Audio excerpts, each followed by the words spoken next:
ഇന്നിപ്പോ ആദ്യത്തെ മന്ത്രിസഭാ യോഗം കഴിഞ്ഞു. സത്യപ്രതിജ്ഞയ്ക്ക് ശേഷം തെരഞ്ഞെടുപ്പ് കാലത്ത് UDF 5 ഗ്യാരണ്ടികൾ ജനങ്ങൾക്ക് നൽകിയിട്ടുണ്ട്. ആദ്യത്തെ മന്ത്രിസഭാ യോഗത്തിൽ തന്നെ അതിലെ 2 ഗ്യാരണ്ടികൾ നടപ്പാക്കാൻ തീരുമാനിച്ചു. ഒന്ന്, KSRTC ബസ്സുകളിലെ സ്ത്രീകൾക്കുള്ള സൗജന്യ യാത്ര അനുവദിക്കുന്ന സംഭവം ജൂൺ 15-ാം തീയതി മുതൽ നടപ്പാക്കും. അതിന്റെ വിശദാംശങ്ങൾ പിന്നീട് പ്രഖ്യാപിക്കും.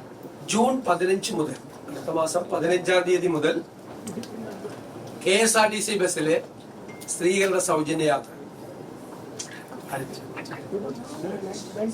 രണ്ടാമത്തെ കാര്യം, ഒരു വയോജനങ്ങൾക്കായുള്ള പ്രത്യേക വകുപ്പ് രൂപീകരിക്കും.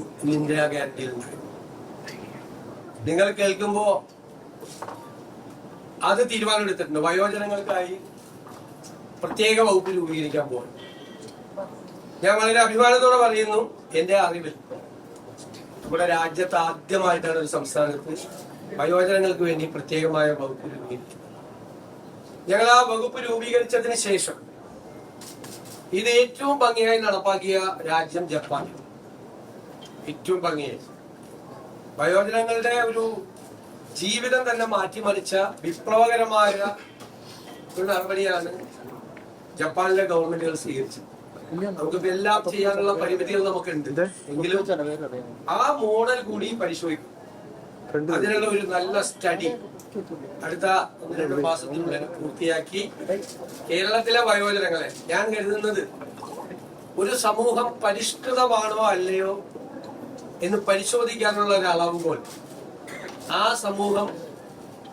ആ സമൂഹത്തിലെ മുതിർന്ന ആളുകളോട് എങ്ങനെ പെരുമാറുന്നു എന്നാണ്.